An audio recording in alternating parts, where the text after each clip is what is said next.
Hi, uh, I'm James. Hello, James. I'm a tinsel addict, and I've been unsilvered for 18 months. Way to Proud go. of you, Good for bro. you. Tinsel has been a blight and a curse on my life. I lost my job, my family, my friends, and my holidays because of tinsel. I'm not blaming anyone. It was all my fault, and I take full responsibility for my actions and ask forgiveness of those I hurt along the way. I ask only that you listen to me. Look at the ruin of my life and learn from it. Don't let tinsel take over your life. You can shake it. I used to be successful. I was an ornament designer for Hallmark. No, not the ornaments based on movies, cartoons, superheroes, or Star Trek. I wasn't a no-talent hack. I did original ornaments. Ornaments that never graced a tree before. Ornaments that became collector items that you could pass down to your kids. I was successful and I was riding high. I got married to a former Santa's helper. You know, the ones in the skimpy outfits in department stores.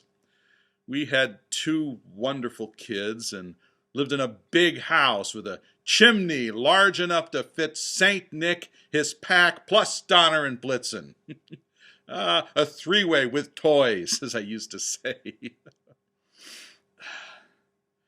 But I lost it all to chasing that silver unicorn, tinsel. Now, I dabbled a little in tinsel when I was a kid. Hey, it was the 70s. Everybody was doing it. But I never let it affect me. I kept it under control. Come every Christmas, the stores would be packed with it. You couldn't walk down an aisle in a Walmart or a Target without getting strands or whole ropes of the stuff smacking you in the face. Didn't bother me. I could take it or leave it. Then one day after Thanksgiving, the wife and kids were at her parents' and left me to set up and decorate the tree by myself. I'd been at it for quite a while and was getting really frustrated with the lights, looking for the one bulb that's burnt out to get the whole strand working. Anyway, I needed to relax and take the edge off so I could enjoy the rest of the evening. The tinsel was the last decoration, and instead of the usual shiny plastic stuff, we had indulged and bought some good tinsel. The pure stuff made of fine metal. To be honest, in all my life, I only dealt with plastic tinsel. It was no big deal. But this stuff, oh, I had never seen or felt anything like it in my life. The look of it and the feel of it, it was amazing. It blew my mind. I started off okay decorating the tree, but after a while I lingered a little longer over each strand, holding it, looking at it, caressing it. It took longer and longer to get it on the tree until finally I was too absorbed in the tinsel to continue decorating. I woke up late the next morning lying naked under the tree with tinsel on my arm and my hair and in my mouth. God, what had I done? I got up and brushed myself off as best I could. The tree was only half tinseled. The wife and kids were due back at any minute now. I dumped what was left of the tinsel on the tree and quickly got dressed. I was just in time, and I swore I would never, never do that again. When the holidays were over, we took down the tree and packed away the decorations. I wasn't affected at all. I dragged the tree out with the trash and came back in. Then I noticed a single strand of tinsel was clinging to my coat. I should have gone right back out and thrown it away then and there, but God forgive me, I didn't.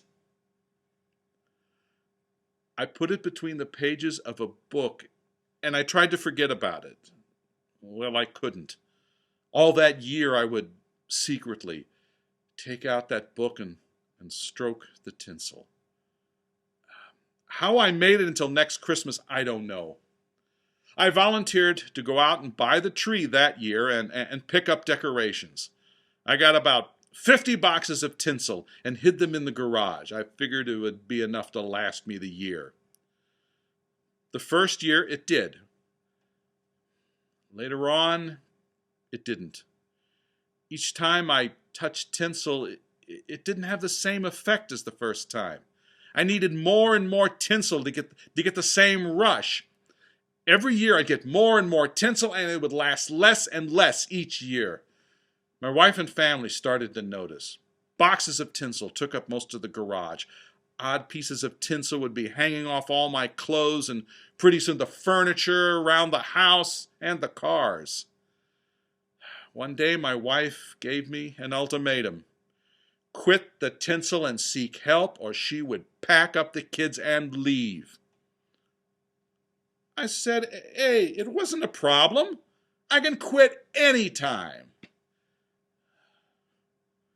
I, of course, didn't. And I hid more of the tinsel in U-Haul storage lockers. I would take off work and rent a hotel room to enjoy the tinsel. One day I went on a bender at the hotel and lost track of time and didn't return home for 2 days. When I did, the house was empty, except for a single strand of tinsel left on the floor. She packed up her stuff and the kids and left.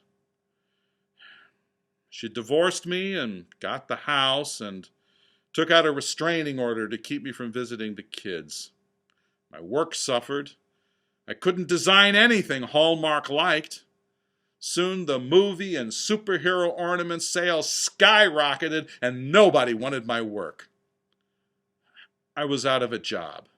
No home. Not even tinsel. I couldn't keep up the payments on the U-Haul locker. I was desperate for tinsel. I'd shoplift it off of trees in stores, and then I'd hang out near dumpsters, wading through trash to get the leftover tinsel from after Christmas sales and old trees. I hit my lowest point one spring. I was living on the streets. I would do anything for tinsel when I spotted it in a trash can.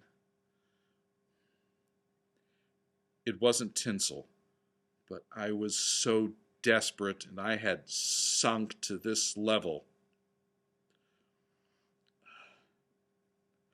I started on Easter grass. I had to do something or I would die from plastic grass overdose. I walked into this very building and put myself in the hands of a higher power. It's a struggle every day, but I take it one day at a time.